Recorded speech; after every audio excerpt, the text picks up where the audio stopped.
sa part ko nung ako pa yung tagapangulo ng Migrante International, yung tumampok sa akin na kampanyang inilunsad ay yung pagpapalaya kay Mary Jane Veloso.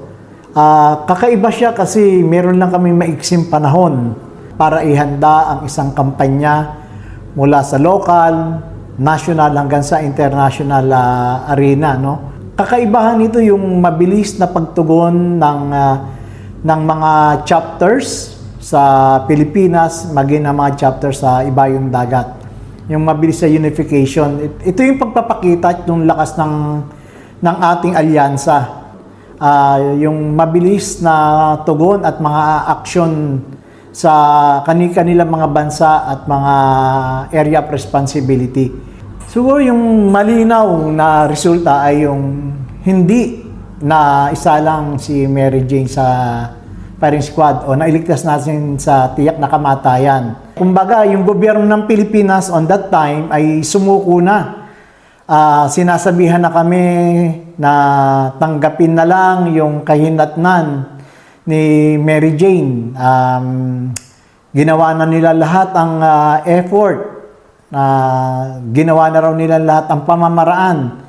Subalit ang Migrante International at ang kanyang mga balangay sa buong mundo at ang sambayan ng Pilipino ay tumindig at lalong pinaigting ang laban at masigurado na huwag mawawalan ng pag-asa at hindi dapat iwanan si Mary Jane at ang kanyang pamilya sa gitna ng pinakamatinding laban. At ito nga yung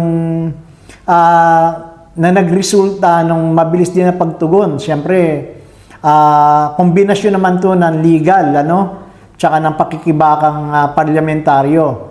Siyempre, pagpupugay talaga sa National Union of People's Lawyer, ang mga abogado ng bayan, na talaga naman nung makausap ang pamilya ni Mary Jane at tag-usap ang Migrante International, yung mabilis na pagtugon sa usapinan legal, nadyan ang mga taong simbahan, na agad na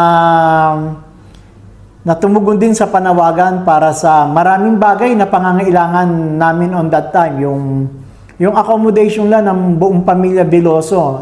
Papasalamat kami sa mga taong simbahan, sa panguna siyempre ng NCCP, na talagang kaagapay ng mga migranteng Pilipino sa bawat hakbang ng panahon na kinakaharap ng pamilya Veloso ang matinding hamon. Ang UCCP na sa lahat ng pagkakataon din ay nakaagapay. So makikita natin yung laban ni Mary Jane ay laban ng migranteng Pilipino, may laban ng legal na nandiyan ang mga abogado ng bayan, nandiyan ang suporta ng taong simbahan at iba pang sektor, at iyon yung susi.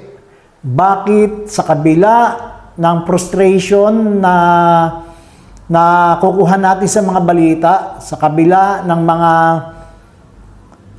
bashers natin, na nakukuha natin sa social media on that time, yung harassment, yung pagpapadala ng gobyerno ng halos kulang-kulang 2,000 pulis yata tayo nakapaligid sa Indonesian Embassy habang naka-vigil tayo, ay pinakita natin yung defiance. Ang pinakita natin na ilalaban natin ang karapatan at kagalingan ng migranteng Pilipino at ano't ano pa man ang kahinatnan, hindi natin iniiwanan ng pamilya.